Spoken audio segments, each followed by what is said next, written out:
Hola a todos, muy buenas tardes. Mi nombre es Miguel Jaramillo, soy el director del programa de Ingeniería Administrativa y estamos hoy comenzando una nueva sesión de 3 lecciones, como siempre en compañía de nuestra emprendedora Cristina Arbeláez. Cristi, buenas tardes. Hola Miguel, ¿cómo estás? Hola a todos y bienvenidos. Y tenemos un invitado muy especial el día de hoy. Él es el presidente de Grupo BIOS, Santiago Piedrahita. Muchísimas gracias por aceptar esta invitación y por abrirnos este espacio.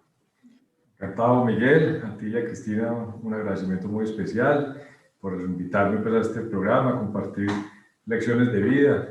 Y bueno, aquí atento a poder aportar un poquito a todos.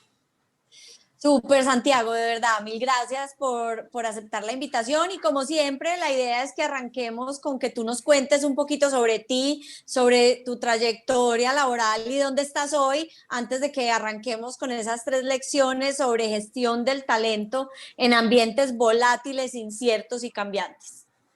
Muy bien, bueno, muchas gracias pues de nuevo y gracias a todos pues también los que están conectados, un saludo muy especial. Efectivamente, pues, a ver qué les cuento de mí. Yo, primero como profesión, soy ingeniero mecánico de la Universidad Bolivariana. Posteriormente hice un Master of Science in Engineering Management en la The Catholic University en Estados Unidos.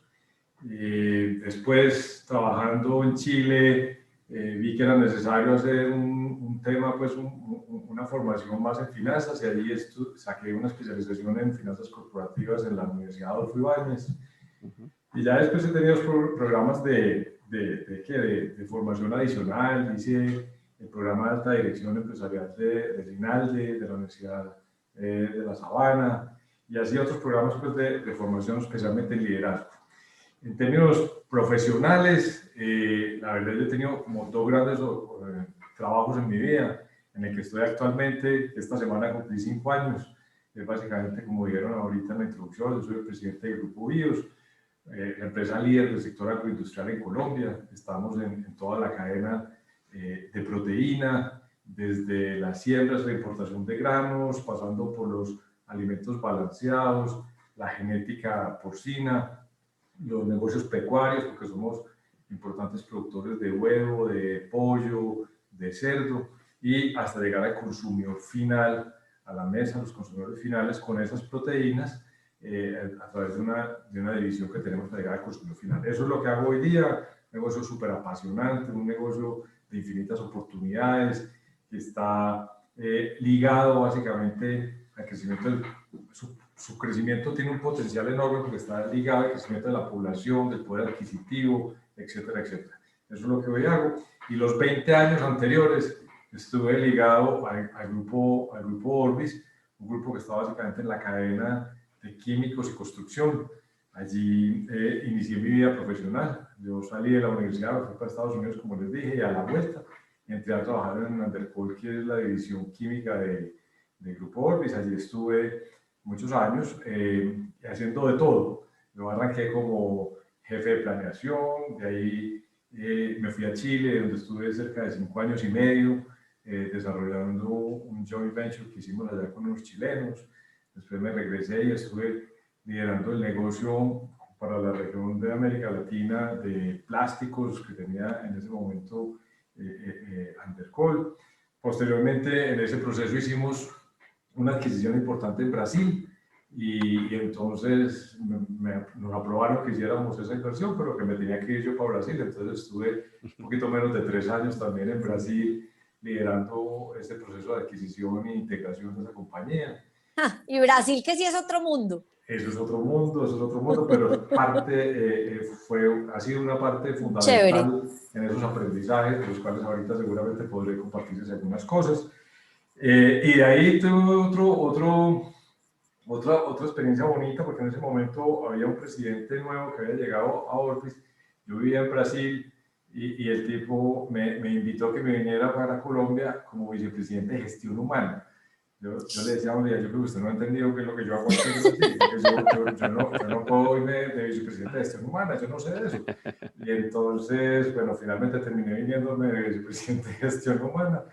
y ahí después fui vicepresidente de Desarrollo de Negocios y finalmente terminé como presidente del grupo, también del grupo Orbis, y ahí estuve hasta que me picaron el anzuelo para irme a Grupo Bios, donde estoy hoy día. Ese es un poco como lo que es pues, tanto desde formación como desde la experiencia laboral, lo que han sido estos, yo diría 25 años de trabajo, porque eso es lo que estoy completando, 20 años que tuve en la organización Orbis y 5 años que llevo en este grupo, sin contar en esa estadística, pero sin dejar de mencionar, porque para mí fue mi primer trabajo y lo quiero muchísimo y me generó muchas satisfacciones. Y fue que como estudiante en práctica, hice mi práctica en Noel, como ingeniero raso, pues allá colgado en las chimeneas, midiendo todas la eficiencia energética de los hornos, espectacular el trabajo, porque ahí no, pues, hice el semestre de práctica y me quedé un año más. Y fue muy, yo tuve grandísimas experiencias y satisfacciones en ese primer trabajo, pues no lo contabilizo en estos 25 años pues, que les acabo de escribir. Esa es más o menos pues como esa trayectoria. Muy chévere porque veo un tema súper diverso, pero no solo en roles, sino también tus experiencias internacionales, creo, y pues lo dijiste muy bien, en los aprendizajes, cómo manejar ese tema de las culturas y de las diferencias culturales debe ser un tema bien interesante en esos de gestión del talento, y más ante incertidumbre. Sin duda, y por eso cuando pues me hacías la invitación a compartir 3 lecciones de vida en este tema empresarial, pensaba, yo dije, la primera sobre la que yo quisiera hablar es sobre, que es como una gran lección, y es que al final del día, y sobre todo pues entendiendo el público que tenemos aquí, que muchos son ingenieros en formación, sí, sí. donde me incluyo, pues no me estoy excluyendo de él. Como ingenieros tendemos a pensar que el proceso, la maquinaria, el CAPEX, la inversión, la analítica, los datos, está todo listo para el éxito. Pero no podemos dejar de pensar que para el éxito de las cosas, al final del día, necesitamos inspirar y movilizar a la gente. Si no logramos esas dos cosas, el proyecto, por más redondo que sea, por más que los números le cuadren, por más que todo esté bien, no tiene un éxito garantizado. Entonces, aquí mi aprendizaje a compartir es que a veces subestimamos el tema de la gente. A veces pensamos que el tema de la gente es un problema de los equipos de gestión humana, y que vayan a los de gestión humana para que les resuelvan el problema. No.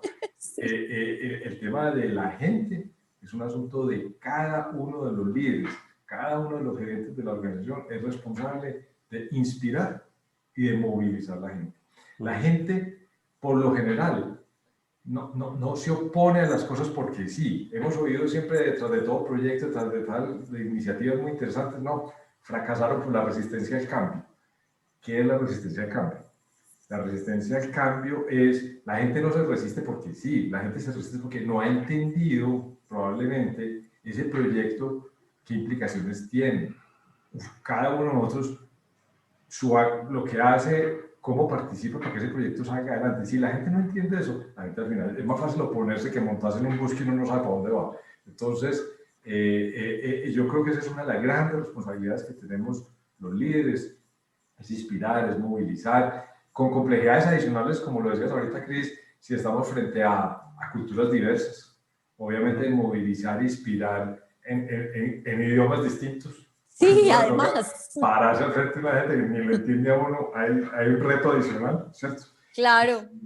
Y hay un tema que sí no quiero dejar de destacar, que pues acabamos de tener, o estamos todavía teniendo, porque esto no se ha acabado, un año que nos ha dado una experiencia enorme, y es cómo liderar equipos de trabajo en ambientes volátiles, inciertos, ambiguos y complejos, que por lo demás llegaron para quedarse, porque es que hoy es el COVID, mañana será otra cosa, pasado mañana será una transformación digital mayúscula que nos va a hacer que todo lo de hoy ya no sirva. Entonces, cada día más vamos a estar en ese tipo de ambientes y liderar gente, movilizar gente, inspirar gente, hacer que la gente vaya para allá y no para allá, es cada vez más retador en ese tipo de ambientes, porque además el ser humano y por naturaleza tiende a buscar el equilibrio, a buscar, yo no digo la comodidad, aunque eso puede describir también como comodidad, uno siempre tiende a ver dónde está seguro y ahí se instala.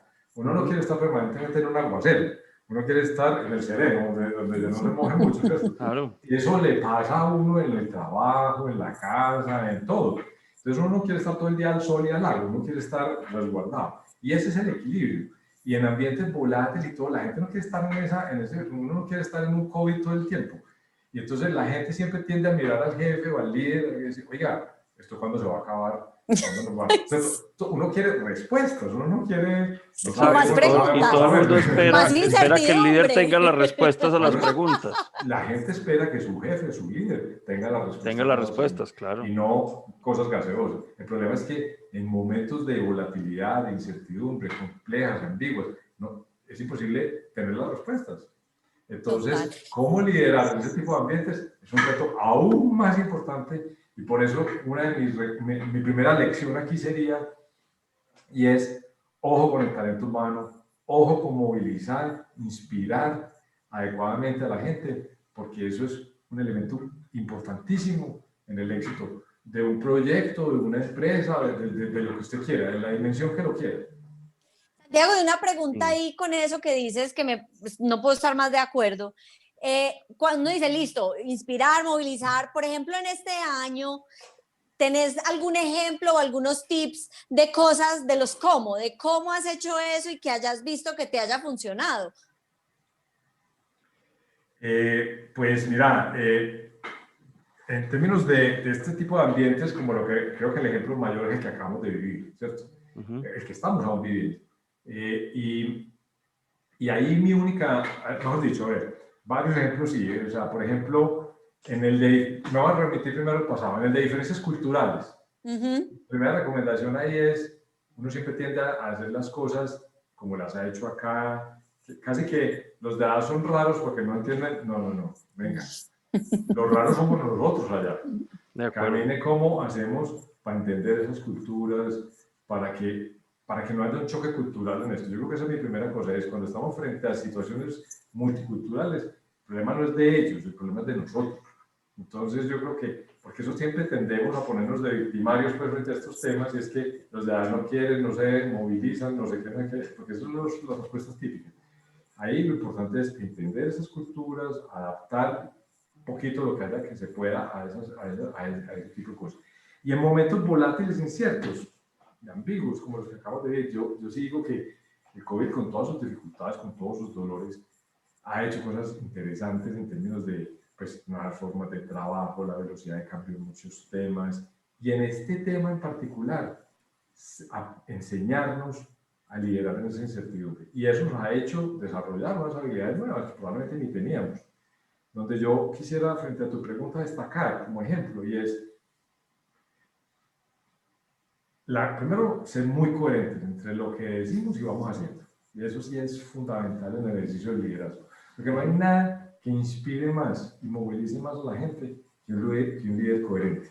Un líder pues, que manda mensajes diciendo hagan esto, pero al otro día lo ven haciendo lo otro. La verdad, no hay nada que más destructivo de movilización. Uy, sí, eso es...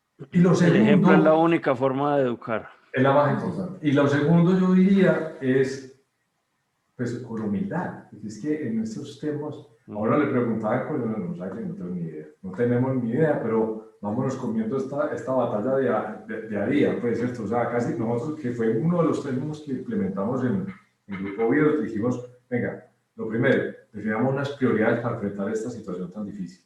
¿Cuáles son las prioridades? La primera, proteger la salud y la integridad de nuestra gente. Punto. La segunda, vamos a garantizar, dado que estamos en un negocio de alimentos y que parte de la soberanía alimentaria de animales, mascotas y humanos depende de nosotros, vamos a buscar hacer todo lo que podamos hacer para que no nos paremos. Porque si nos paramos, ponemos en riesgo la seguridad alimentaria de todo esto. Entonces, la segunda prioridad después de salvaguardar la salud de nuestra gente es no parar, que estas operaciones sigan, y no parar significa no solamente que las plantas estén prendidas, que no faltaran materias primas, que no faltara todo, ¿cierto? Que no hubiera problemas de liquidez, que no hubiera nada. Yo tengo una pregunta entre pecho y espalda desde que Cristina me dijo pues que nos ibas a acompañar aquí, y es, a mí me encantó la campaña que vos mismo presentaste y que se difundió Sí. por redes sociales el año pasado, pues que era una respuesta, digamos, de cómo Grupo BIOS y sus marcas estaban tratando de trascender esta situación que estábamos viviendo y conectarse mucho pues como con las personas necesitadas. ¿Por qué no nos contás un poquito como del detrás de cámaras de esa historia, de esa campaña que yo creo que Y fue muy interesante? del pollo enlatado frico, ¿cierto? Sí. De acuerdo. Bueno, y perdóname, primero simplemente dije 3 prioridades. La primera, la salud de nuestra gente. Sí. La segunda, garantizar que la operación no parara. Y la tercera, justamente ahí un poco es, y vamos a garantizar la sostenibilidad del negocio nuestro desde la perspectiva de, uno, vamos a obligar a nuestros empleados lo más que podamos. 2, vamos a tratar de atender población vulnerable en riesgo lo más que podamos con el alcance que tengamos entre nuestros productos. Y 3, vamos a buscar que los aliados de nuestra cadena de valor no se vayan a tostar en esta crisis. Entonces, alargamos un poco créditos, irrigamos de liquidez a la cadena con nuestros aliados, aguas arriba y aguas abajo. Eso fue como lo que logramos hacer en eso. Y en ese proceso, pues, de población vulnerable, hicimos 2 grandes temas. El primero, de pronto, fue menos conocido porque fuimos muy silenciosos, la verdad, no queríamos hacer bulla con eso, fue que en los meses de abril, mayo y junio, que fueron los más duros del confinamiento, hicimos una donación de cerca de 660.000 kilos de pollo. Eso llegó a 330.000 familias que se beneficiaron de ese pollo. Lo hicimos en 142 municipios con unos aliados espectaculares como la Armada Nacional, Antioquia Presente, un poco de... Y eso, bonito. La verdad, fue una cosa impresionante porque llegar con pollo congelado a 330.000 familias era una labor titánica desde la perspectiva de logística, porque si usted... Claro. Se le con un país confinado. Y si se le pierde la cadena de frío, pues olvídese. Claro. Entonces nosotros decíamos, bueno, aquí queremos hacer esto, ¿cómo lo hacemos para llegar a la gente? Ahí estaban las famosas banderas rojas en las puertas de las casas. Entonces, la verdad, eso fue titánico, fue muy espectacular. Pero ya luego, en el segundo semestre, ya con ánimo como de recuperación, de reactivación, el equipo se dedicó también, dado todo ese confinamiento, a desarrollar productos de fácil uso en casa, porque es que el consumidor pasó de irse a los restaurantes, a los casinos, etcétera, pasó a comer todo en casa, pero además trabajaba en casa, cuidar a los niños en casa, hacer tu casa. Entonces, el diseño de productos adaptados para esa situación. Y entonces ahí fue que dijimos, hombre, y ojalá productos que también tuvieran fácil logística. Entonces ahí fue cuando llegamos a muchos productos nuevos que sacamos el año pasado, y uno de ellos, el pollo en lata, que tenía varias ventajas. El primero, está listo para consumir, es un pollo, o sea, el pollo que está ahí ya está preparado, usted puede abrir la lata y comerlo, o calentarlo, mezclarlo con alguna pastilla. Segundo, producto que no necesita refrigeración. Y tercero, producto que podemos llevar a los rincones más apartados del país para atender población vulnerable allá. Entonces es un producto que le caía de perlas al momento que estábamos viviendo. Y de larga vida útil, además. Además, sí, porque dura 2 años, digamos, fácilmente en una tienda. Dura 2 años. Entonces, era el producto perfecto para el momento que vivíamos. Entonces dijimos, bueno, ¿cómo hacemos el lanzamiento de esto? Entonces, tipo análisis, bueno, metan es un billete importante para ponerlo en televisión y toda la cosa. Y ahí tengo que reconocer, eso no fue una idea mía, ni mucho menos, una idea del equipo de mercadeo, que dijeron, venga, hagamos una cosa distinta. Porque es que cómo nos vamos a gastar este billetón en este momento lanzando un producto con tantas necesidades que hay allá afuera. Y por qué no hacemos algo distinto. Y entonces salieron pues los análisis de riesgo y eran casi más los riesgos que las pues la eso suele pasar. Así de riesgos y las ventajas de pronto por acá. Porque uno puede terminar ahí ponchado en esas redes fácilmente. Claro, se están aprovechando del momento. No sé, ahí puede salir cualquier cosa. Al final tratamos de ponderar las cosas, Miguel, y dijimos, venga, corramos un riesgo. O sea, hay riesgos que hay que correr en la vida, y ese era un riesgo que hacía sentido correr porque en ningún momento, y al final fue porque uno tiene que tener claro las cosas en la vida. Al final dijimos, nosotros no vamos a hacer esto por regalar. Claramente dijimos, vamos a cambiar, vamos a hacer una campaña llamada Mi Publicidad Me Ayuda. Entonces necesitamos posicionar este producto en la mente del consumidor. Un trade-off entre... Y vamos a hacer un trade-off entre lo que nos costaba la publicidad por una ayuda al banco de alimentos para que le llegue a la gente que va a necesitar. Pero le pido un favor, si está de acuerdo con esto, retuitee eso y ayúdenos a disfrutarlo. Eso fue lo que le dijimos a la gente. Y la gente dijo, para que esto banco de alimentos reciba, lo que tengo que hacer es difundir esto, camine que me monto. Y la verdad, esa vaina se salió de todo, o sea, no me pregunten, pues quedamos, bueno, dicho, nosotros esperábamos que eso tuviera cerca de unos 3.000 o 4.000 retweets, que nos habían dicho que eso era una buena cosa. Eso resultó con 12.000 retweets, eso resultó reventado en Facebook, en los WhatsApp, a todo el mundo le llegaba por todas las redes. Sí, por WhatsApp le llegaba a uno por todas partes. Eso terminó siendo una cosa muy interesante, incluso pues por ahí nos han pedido que ayudemos a contar la historia, porque eso está por ahí hasta en casos de éxito de lanzamiento claro. casos de éxitos en esquemas de innovación social en mercadeo, ¿cierto? Sí. Pero no era la idea pues buscar sacar una cosa para ganarnos un premio de nada, la idea era simplemente posicionar este producto. Y la verdad, el tema sí ha avanzado, yo mucho y que ha avanzado bastante. A mí me ha pasado la vez pasada, estaba el del Este, y yo cada que voy a un supermercado paso revista de las categorías nuestras, a ver cómo están, si están bien exhibidas, si no todo. Pero por supuesto. Me mando al equipo, hago todas esas cosas siempre. Una vida de mercado mío demora mucho por eso. Y estaba ahí mirando el pollito y una señora se me cae mirando, ¿usted no es del pollo? ¿Usted no es del pollo en lata? Entonces, la verdad que eso dio muchas vueltas, recibimos unos comentarios muy bacanos en las redes. Está genial. Yo les recuerdo que incluso ni sabía manejar Twitter. Me tocó aprender ahí un poco a montarme en ese bus, pero bueno, ahí vamos.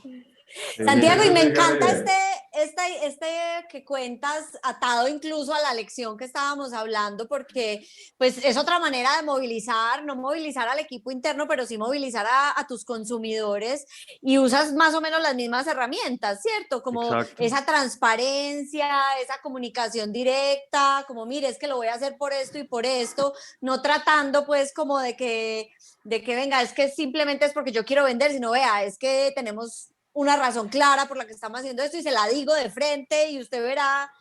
Venga, a mí me parece que eso sí, te digo de una vez, cada vez tiene que ser más así. No solamente liderando el talento interno, sino el consumidor, porque el consumidor de hoy, claro, cada día es un consumidor más exigente, un consumidor que quiere saber la procedencia, de dónde vienen las cosas, cómo están hechas las cosas,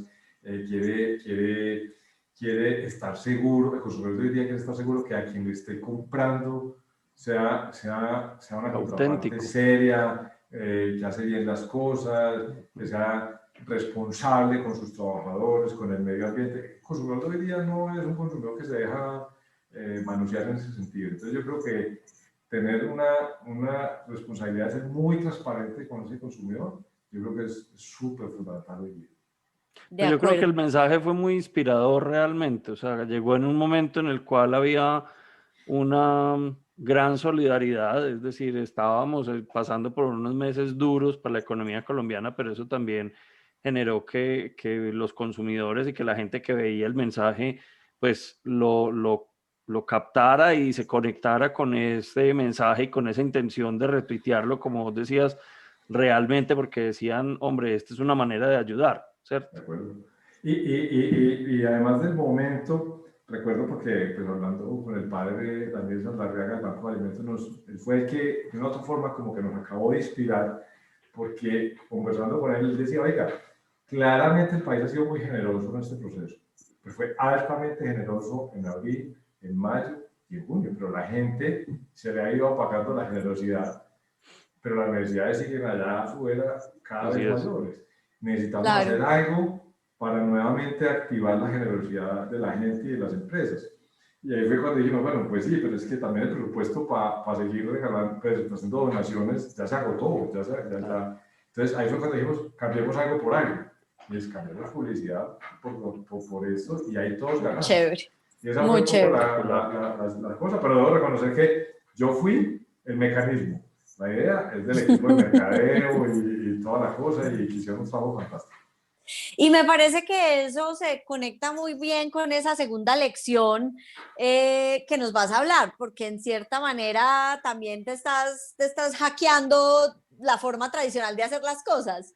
De acuerdo, que es eso, me alegra que plantees eso como introducción, porque realmente la segunda lección un poco va hacia ese tema, y es sobre la necesidad que en todo negocio, no importa su tamaño, no importa su estado de evolución en el que esté, y no importa si es un negocio extremadamente exitoso o medianamente exitoso, la necesidad que toda esa tipología de negocios tiene de estar permanentemente con el radar abierto, mirando dónde está el mercado, mirando qué es lo que está pidiendo el consumidor, para ser capaz de reinventarnos permanentemente, de evolucionar, de que, yo le decía a Cristina en una conversación previa, yo le insisto a nuestra gente mucho, y es que uno mismo tiene que ser el que se hackea a sí mismo. No, uno no puede dejar que se duerman los laureles y que en un momento u otro alguien le hackee el negocio y uno se quedó sin negocio.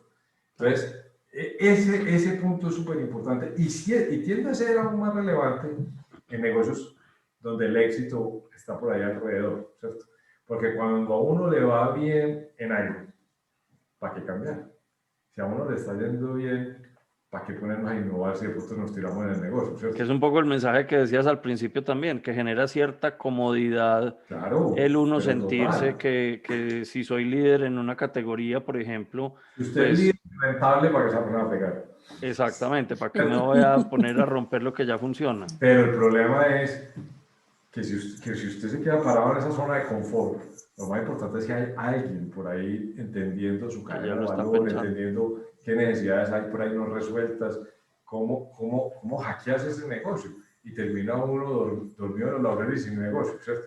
Entonces, ahí la invitación es, no importa en qué estado de madurez esté el negocio, no importa si es exitoso o no, hay que estar siempre tratando de evolucionar el negocio, de proponerse eso de que uno mismo sea quien se hackee el negocio, en esa evolución permanente. Y ahí utilizo la palabra innovación, pero que quiero sacarlo un poco de ese contexto, probablemente de simplemente emprendimientos, cosas nuevas, startups, no, y no como una palabra de moda tampoco, la innovación como un compromiso de las organizaciones, de los líderes, a estar permanentemente explorando, evolucionando el negocio del hoy, porque si no, tengan la seguridad de que usted puede tener negocio para hoy, pero no para mañana.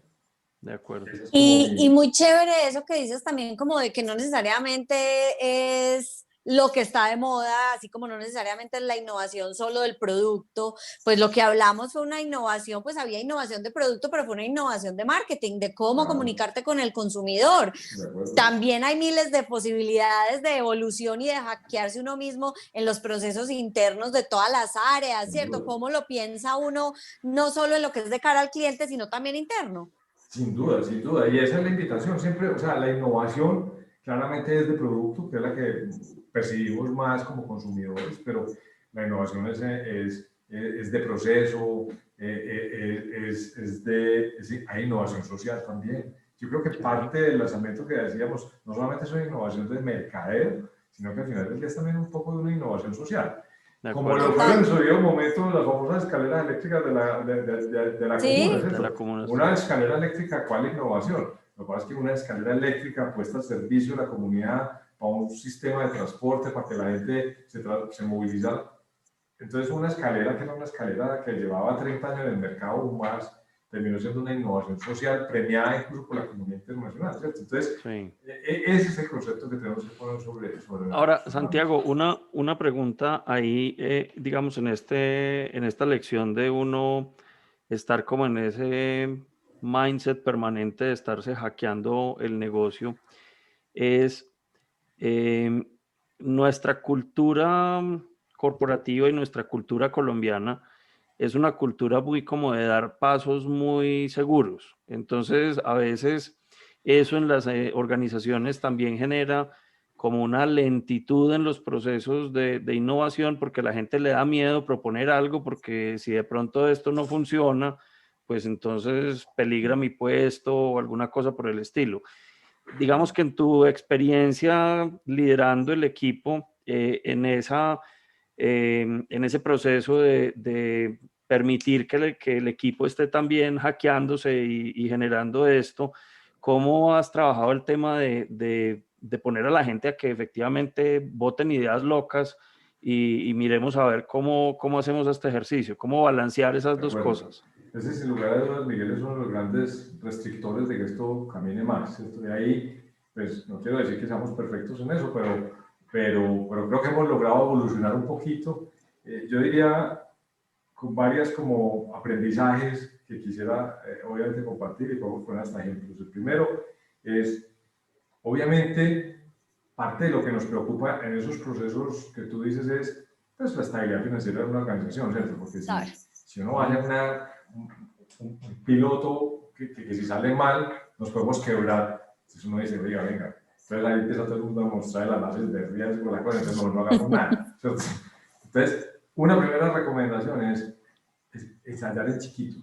Yo creo que eso, ensayar en pequeño, es una recomendación muy grande. Entonces, por eso, el pilotaje permanente de cosas, así sean locas, y se puede, porque en una organización se puede equivocar un piloto, si nos equivocamos, pasa la página y venga y ensayemos otro, pues no pasa nada. Lo que pasa es que si uno experimenta en grande, pues corre el riesgo de poner en riesgo pues, la estabilidad financiera del negocio, y ahí sí, olvídese, ¿cierto? Lo segundo es no encariñarse con la cosa de una forma tal que hay que sacarla adelante, cueste lo que cueste, y estamos 5 años ahí pegados y dele tumbo contra tumbo y hay que sacarla adelante. No, saber, hombre, vamos a ensayar, vamos a estar de aquí hasta acá. Si sale bien, lo hacemos de aquí hasta acá, y si no, y saber cuándo parar. Porque en esos procesos de experimentación, aún se ven chiquito, uno se puede quedar ahí pegado toda la vida. Claro. Y se vuelven esos proyectos de innovación como medio zombies que llevan 5 años y todavía estamos esperando a ver si no. Todavía están en beta. Todavía están en beta. Entonces, y primero, perdón, no, dale, es que iba a complementar vale. eso con algo que aprendí yo en este mundo de emprendimiento, y es uno no enamorarse de la solución, sino del problema. Porque si te enamoras del problema, pues lo puedes solucionar de muchas maneras. Entonces no te quedas pegado en una cosa. Entonces no se enamore de la solución, enamórese del problema que tiene que resolver. Correcto. Y por eso si la solución que está piloteando no es, ciérrela y busque otra, pero para el mismo problema, ¿cierto? Sigue esperando sobre el problema y no sobre la solución hasta que la saque, porque ahí es cuando nos equivocamos. Y lo tercero es que yo creo que es una consecuencia de tener esas otras dos claras. Si uno tiene esas dos claras, va gestando en la organización una cultura que permita el error también. Porque es que lo que pasa es que si nos equivocamos en grande, pues claro, los que estuvieron detrás de eso, nadie nos va a perdonar porque es que nos quebramos. Claro. Entonces, ahí ya es un proceso de culpabilidades y de dolores y de olvides. Mientras que si experimentamos en pequeño, aprendemos rápido, iteramos, cerramos, escalamos cuando justifique escalar, se va gestando en un interior una cultura pues, del ensayo, nos podemos equivocar y se vale, ¿cierto? Del aprender de los errores y no del tapar los problemas para que nadie se dé cuenta, ¿cierto? Y eso también es muy común. Las organizaciones tienen que aprender de esos ensayos, porque entonces si no, ¿qué hacemos? Pero eso solamente se da si la cultura lo permite. Porque si uno se equivoca, lo que lo están esperando es para pasarlo por personal, entonces mejor no tapar todo. Claro. Y eso es parte de lo que yo diría en ese ejercicio, Miguel, hemos ido aprendiendo. Y obviamente eso requiere a veces asumir riesgos, ¿cierto? Pero insisto que medidos. No dice, bueno, vamos hasta aquí, hasta 3.000 o 4.000, lo que sea, ahí paramos. Paramos, no importa si ya casi, pero paramos. ¿Ve? Y tener esas definiciones yo creo que es muy importante. Súper. Y me parece que hablando de esto y como de esa forma de llevar a cabo y de buscar esas soluciones, tiene mucho que ver también con esa tercera lección, que al final es del hacer. De acuerdo, sí, de acuerdo, Cristina. Y esa es mi tercera como lección de toda esta cosa. Y yo le decía a Cristina, es el arte de ejecutar. Y es que las organizaciones a veces nos entretenemos demasiado en el plan, en el proyecto, en la planeación estratégica, en la visión a 5 años, a 10 años y en los modelos de Excel y todo muy bien. Todo es un fantástico, ¿cierto? Incluso uno ve, y ahí no me refiero solamente a organizaciones, ahí me refiero a organizaciones, al Estado mismo, al gobierno.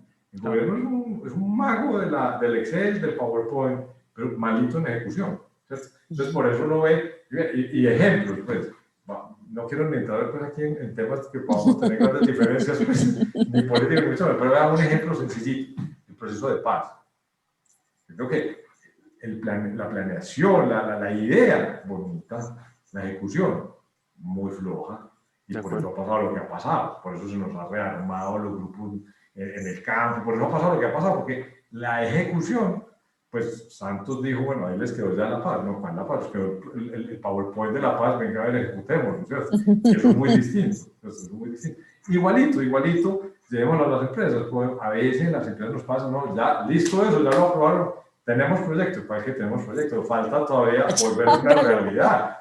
Y a veces nos quedamos muy como, no, listo, ya, tenemos el plan, nos lo aprobaron, ya estamos como al otro lado, no, apenas estamos empezando. Y ahí yo quisiera mucho como destacar eso, y es el arte de ejecutar, y ese arte de ejecutar requiere por detrás un mindset que es muy importante. Y ahí en eso quisiera, la verdad, resaltar un tema que yo he encontrado que es súper potente, es el poder de lo simple. El poder de lo simple, que vuelve y empata por ahí como con la primera de movilizar la gente. Es que cuando uno hace un plan bien enredado, bien complejo, lleno de bolas y cuestiones, y entonces al final la gente no entendió. La gente no entendió. Y si la gente no entiende, entonces lo primero, pues el plan nunca va a ser una realidad. Y segundo, entonces viene la gente más bien resistencia al cambio, ¿cierto? Entonces, claro. Eso se conecta a todo. Entonces, el poder de lo simple. Y reducir un poquito el voltaje a las presentaciones, a los discursos, las cosas. Y bueno, encontremos cuáles son los factores críticos que tenemos que garantizar que pase. Venga, hagámosle, y quién es el fulanito que tenemos que es más teso en eso, y pongámoslo en eso, y hagámosle seguimiento. Y no estoy diciendo que sea la cultura del policía, no, es la cultura del acompañamiento, del hacer que las cosas sucedan. Uno primero tiene que inspirar, movilizar y después hacer que las cosas sucedan. Si se quedan como cualquiera de las tres corticas, la cosa no funciona. Entonces, fíjense que en estas tres lecciones recogemos un poquito de eso: inspirar, movilizar y hacer que las cosas sucedan. Y yo ahí diría que en eso a veces las organizaciones nos equivocamos mucho, porque los planes son a veces complejos, rimbombantes, con palabras sofisticadas, y a veces, bueno, ¿cómo nos vamos a comer eso? Se pregunta la gente, ¿cierto? Hacer que eso sea entendible, con hitos de ejecución, ir monitoreando, ir estando cerca, la verdad que hace la diferencia. Yo le decía a Cristina que en eso, la verdad, tuve una experiencia fantástica, y me quiero remitir a Brasil. Yo le contaba a Cristina que cuando me fui a Brasil a liderar ese negocio del cual tuvimos una adquisición, teníamos allá un socio, porque quien era el dueño del negocio se quedó con un tercio de participación. El señor era un señor muy exitoso, un señor de una fortuna importante, de un negocio muy bueno, pero ese señor no tenía, creo que no había terminado el bachillerato.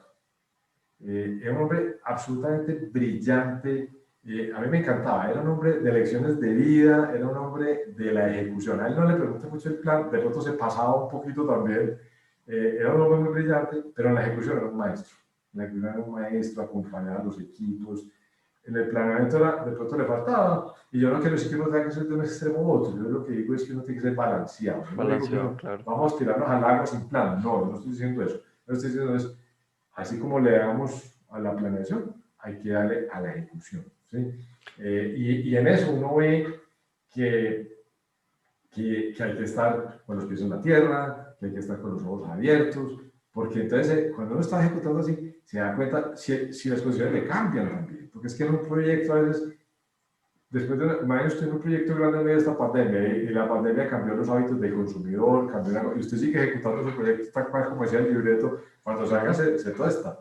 Entonces, estando con un muy buen seguimiento y implementación, usted también es capaz de ir censando qué variables le están cambiando y cómo las tiene que ir ajustando para el éxito del proyecto. Entonces yo diría que esa es como la cereza de la torta, y ahí yo diría que con eso resumiríamos que es como el arte de movilizar el talento, la permanente evolución, la innovación y el cambio en los negocios, y el tema del arte de la ejecución, porque no todo es plan. Steve Covey, pues que trabaja tanto estos temas pues de de procesos organizacionales y demás, tiene un tema que a mí me encanta. Él habla del gap de la ejecución, de la diferencia que hay entre los planes y la ejecución. Y tiene una estadística que es pues muy impresionante, porque en estudios pues, que ellos han hecho con organizaciones encontraron que el 51% de las personas de las empresas no sabe qué debe hacer para ayudar a que las organizaciones logren las metas, ¿cierto? Porque digamos que muchas veces los planes se quedan en unos niveles altos y fallamos en bajar los planes y las metas, en lograr motivar a todo el mundo en la organización. Y yo diría que también hay una cosa, y es que a los ejecutivos a veces se nos olvida que la palabra ejecutivo viene de ejecutar. El ejecutivo es el que ejecuta, ¿cierto? Entonces, cuando a uno lo nombran ejecutivo de una empresa, lo que están esperando de uno es que haga, ¿cierto? De acuerdo. Y tocaste un punto que me parece muy importante y que, insisto, se conecta mucho con el primero, y tú dijiste una cosa, y es, la gente a veces no entiende su trabajo, cómo impacta en esos temas. Y ese es una responsabilidad enorme que tenemos, y es, no importa cuál es tu rol, pero aquí todos trabajamos para un propósito. Y la gente tiene que entender su trabajo, cómo impacta ese gran propósito. Porque al final de todo esto no puede ser carente de sentido. O sea, esto no puede ser... O sea, uno no se pega un madrugazo ni un berraco en las mañanas y toda la cosa como porque sí, no más como porque no. Uno a veces tiene que dar esa milla extra en voluntad y en todo, pero la da porque sabe que hay un premio grande por el cual vale la pena todo eso. En la pandemia, yo les digo una cosa, nosotros tuvimos que echar una de las, y perdón que me devuelva por ahí al primero, pero cuando estábamos en la mitad del encerramiento, y somos un proceso, como les digo, que no paró porque teníamos una responsabilidad social hacia la seguridad alimentaria, y cerca de 1.000 personas estábamos confinados en casa, en trabajo remoto, pero necesitábamos que los otros 6.000 fueran a las plantas, a las granjas, ¿no? Como, pues se empezó a generar como una simetría, de decir, bueno, nosotros quedamos aquí para que no nos dé el COVID y usted vaya pues a la planta para que no nos paremos, ¿cierto? ¿Cómo hacer eso? Y al final del día, lo único que hicimos fue convertir a los operarios en héroes de cara al país, porque gracias a ustedes el país puede comer. Gracias a ustedes mantenemos la seguridad alimentaria y les damos las gracias, les sacamos videos, porque la gente necesita un propósito para hacer las cosas. Si no hay un propósito, ¿cómo para qué?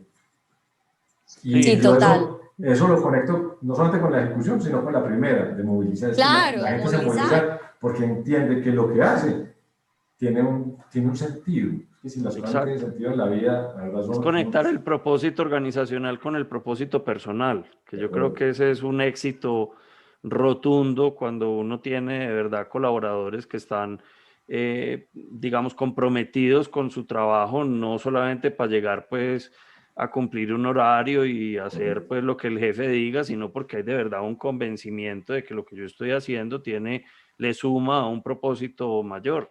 De acuerdo, totalmente de acuerdo. Total. Bueno, y ahí los invito a todos a que vayan poniendo sus preguntas mientras aquí recapitulamos las 3 lecciones, que yo creo que igual Santiago ya hizo mi trabajo ahí, porque de verdad que las 3 están súper conectadas, entonces es muy chévere porque es un hilo conductor a la hora de pensar en gestionar estos equipos en estos ambientes de VUCA, como le dicen, ¿cierto? Esa volatilidad, la incertidumbre, la complejidad y la ambigüedad. Poder movilizar, no quedarse quieto y hackearse uno mismo y evolucionar el negocio, y el tema pues de la ejecución con el poder de lo simple, que me parece pues súper potente. Creo que ata muy bien a describir cómo se gestiona y cómo se lidera el talento en una organización. Santiago, vamos al poder de lo simple, porque a mí me encanta el poder de lo simple. Ahí es estoy súper de acuerdo y una de las cosas que conversábamos vos y yo era que muchas veces la simpleza se puede malinterpretar a que es falta de profundidad y hablábamos que antes era lo contrario. Contanos y elabora un poquito sobre esa idea, por favor.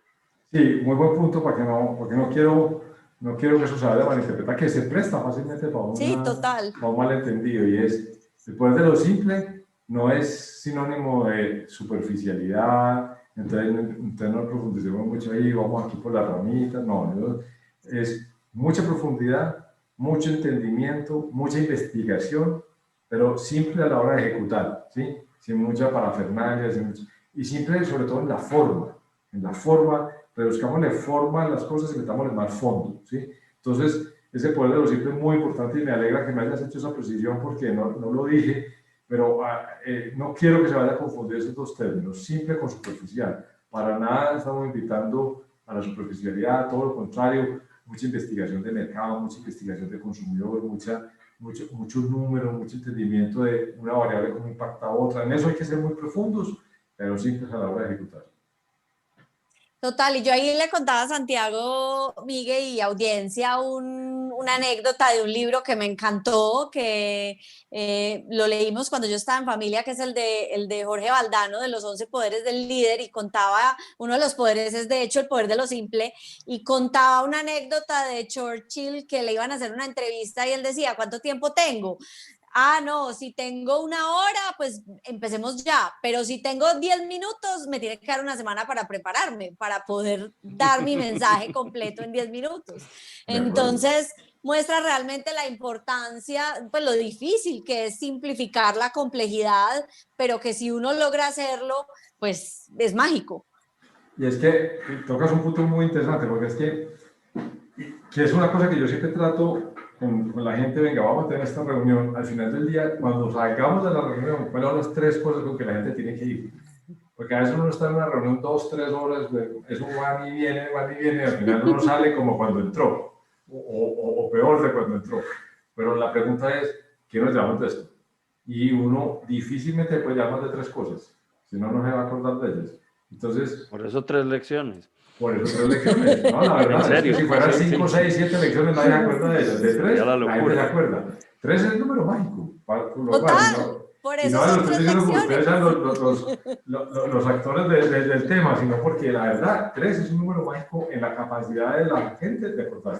Entonces yo creo que, y lo simple implica eso, lo simple también en la comunicación. Bueno, toda esta problemática, toda esta cosa, y lo vamos a convertir en estas 2, 3, 4 cosas máximo que la gente tiene que interiorizar. Y eso es un reto muy grande. Y en el tema comunicacional es enorme. Sí, total. No, y muy chistoso que digas eso, porque de verdad por eso se llama 3 lecciones. De acuerdo, creo mucho en eso, la verdad creo mucho en eso. Y siempre uno se tiene que preocupar mucho porque a veces uno ve conclusiones, la 1, la 2, la 3, la 4, la 5, la 20, y la gente dice, ya no nos acordamos de nada. No, ¿y cuáles son las 48 prioridades? Ay, no hay prioridades. De acuerdo, muy de acuerdo. Santiago, ahorita cuando hacías tu presentación, nos contabas pues que vos sos ingeniero mecánico de formación de base. Y pues también mencionaste que fue muy llamativo cuando te llamaron a ser vicepresidente de gestión humana en Grupo Orbis. Hoy precisamente teníamos una reunión en la universidad y una de las personas que estuvo ahí mencionó que a él le parecía que una debilidad que teníamos a veces en los planes de estudio en las universidades era que no enseñamos lo suficiente el tema del talento humano, el tema de la gestión de la gente en todos los programas. Él decía, bueno, de pronto en ingeniería administrativa sí tenemos, digamos, hay una área un área académica y hay pues unos cursos orientados a esto, pero en otros programas, y aquí pues hago referencia a tu ingeniería mecánica de base, pues un ingeniero mecánico cuando se gradúa, digamos que yo de lo que conozco de programas de planes de estudio de ingeniería mecánica, creo que no hablan de gestión humana, pero la verdad es que un ingeniero mecánico se gradúa y sale a trabajar en una fábrica, en un taller, y siempre va a estar trabajando con personas.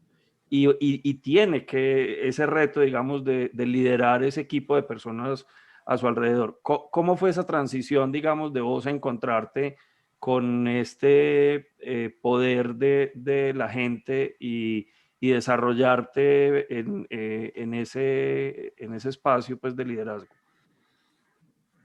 Muy interesante ese punto, hombre, Miguel, y ahí me pones pues como a pensar aquí, pero a ver, yo qué diría, lo primero, pues yo creo que viene en estilos de liderazgo, o sea, previamente a haber sido el vicepresidente de gestión humana, pues yo no era un técnico ni un experto en gestión humana, pero el estilo de trabajo con los equipos probablemente pues tenía algunos atributos, algunas cosas que lo hacían visible para otros, ¿cierto?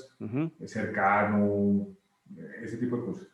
Eso hace probablemente que me muevan allí. Y yo te digo, honestamente, cuando me fui para allá, yo dije, esta vaina no es como muy sexy. A mí esto no me gusta como mucho. Honestamente, yo decía, de gestión humana es como bueno. Pero la verdad que ahí tengo que reconocerle mucho a Ernesto Fajardo, que era el presidente del grupo en ese momento, y él me dijo, vea, yo no necesito un experto de gestión humana, porque para eso están los gerentes de gestión humana.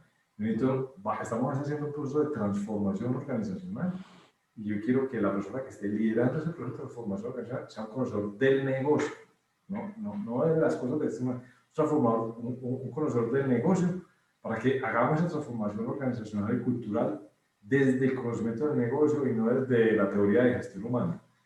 Y así fue como lo hicimos, la verdad me convenció. Y ahí, les tengo que confesar, lo pasé chévere, y ahí fue donde aprendí a entender el poder que este tema de la gestión del talento tenía para el éxito de las organizaciones. De cualquier proyecto. Sí, de cualquier cosa. Les tengo que confesar que hasta ahí, pues yo tenía mi estilo de relación con la gente, pero cuando ponían los de gestión humana, oiga, hay que terminar dentro de un mes todos los informes de evaluación de gestión del desempeño. Otra vez estoy humano. Otra vez. Como que era como una carga. Pero la verdad, cuando tuve la oportunidad de estar cerca ahí, de liderar esa transformación, entendí que realmente esto tiene un poder enorme. Y por eso desde ahí para adelante, todo lo que he hecho, pues no soy un experto en gestión humana, pero sí estoy seguro de la primera lección que les dije. Por eso se las dije de primera, incluso, porque estoy convencido de ello. Y por eso mi invitación es que ojalá no le tenga que pasar a uno lo que me pasó a mí, que arranca uno como con su parte técnica, y cree que la gestión humana, pues sí, es una responsabilidad más, pero es un catalizador fundamental para que eso pueda suceder. Y lo otro, pues yo diría, estoy absolutamente de acuerdo con el comentario que hizo el visitante que tuvieron hoy, la persona que estuvieron hoy, porque es que nos pasa. Entonces, mira, el aprendizaje que hemos tenido, por ejemplo, en ambas organizaciones que he tenido la oportunidad de liderar, hemos tenido que, son organizaciones sobre todo muy técnicas, donde dentro de esas organizaciones tenemos, pues, no solamente los ingenieros mecánicos, sino, por ejemplo, ahora en mi caso, los zootecnistas, los veterinarios, a esos les pasa exactamente lo mismo. En esas carreras muy técnicas, el tema de gestión humana no se suma ni en las curvas, ¿cierto? Y el problema es que uno sale, el día que se gradúa, sale a gestionar gente. Total. Entonces, total. Eso sí es una ambigüedad enorme, porque el éxito de estos profesionales depende no solamente de la formación técnica que les demos, sino de cuántas herramientas les demos para que sepan liderar gente. Y no les damos ninguna. Entonces, nosotros, ¿qué es lo que hemos tenido que montar en las organizaciones? Puras escuelas de liderazgo, puras escuelas de formación para llenar esos gaps. Porque ¿qué es lo que pasa y qué es lo que nos pasa en todas estas organizaciones? Usted arranca, recién sale de la universidad, arranca cualquier puesto, junior o tal cosa. Y entonces le empieza a ir bien y lo asciende. ¿Sí? Y a los 2 años de pronto ve, estas 20 personas dependen de mí.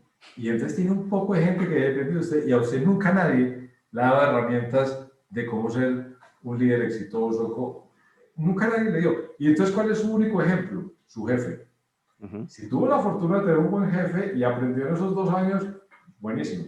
Y si no tuvo un buen jefe y lo que aprendió fue unos errores ahí usted pues, va a empezar a emular lo que aprendió malo de su jefe, ¿cierto? Entonces, es un tema muy complejo, Miguel, y yo pues me uno a la invitación que les hicieron de que ojalá todos los programas de formación técnica tuvieran algo de eso. Yo no sé qué intensidad, no sé nada, pero sí creo que uno sale e insisto, fíjate que pongo la veterinaria, porque también le pasa a ellos, uno sale muy preparado en lo técnico y cero en el tema de habilidades blandas para liderar gente. Súper. Bueno, y no es esto un tema de formación en temas laborales, pues, de negociación sindical, no, eso sí que es a los especialistas de eso. Es cómo ser jefe, cómo tener conversación. Oíste, porque lo más fácil que hay es tener conversaciones fáciles, pero lo más difícil que es tener conversaciones difíciles. De acuerdo. Ay, sí, como jefe. De acuerdo. Entonces, cuando es para llamar al empleado a decirle, viste, te estás desempeñando muy bien, te vamos a subir el salario, esas las tiene cualquiera. Sí. Pero cuando es para lo contrario, no son tan fáciles. Y hay que darle herramientas a la gente para que las tenga. Total, ¿no? Y para lo que decías, todos los 3 lecciones, para movilizar, para que no se queden en su zona de confort y evolucionen y sientan la seguridad de hacerlo, y para ejecutar con ese poder de lo simple, ¿cierto? O sea, si uno quiere que su equipo se comporte así, lograr que lo hagan, parte de uno y de esa capacidad de liderarlo. De acuerdo, muy de acuerdo.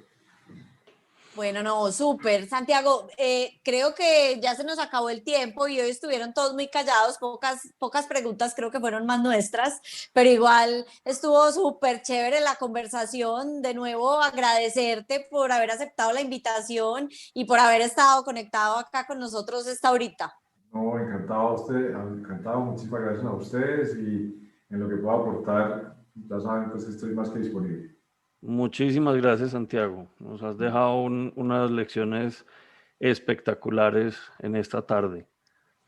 Bueno, y a Cristi, todos cuéntanos dentro de 8 días. Sí, dentro de 8 días tenemos una súper invitada, se llama Patricia Sáenz. Ella es la Managing Partner de EWA Capital, que es un fondo de Venture Capital en Bogotá, que ya está en su segundo fondo. Ellos son inversionistas entre otros emprendimientos de Merkeo, por ejemplo. Ellos son unos de los Venture Capital que invirtieron en esa compañía y en muchas otras, pues que ya Patricia nos contará dentro de 8 días.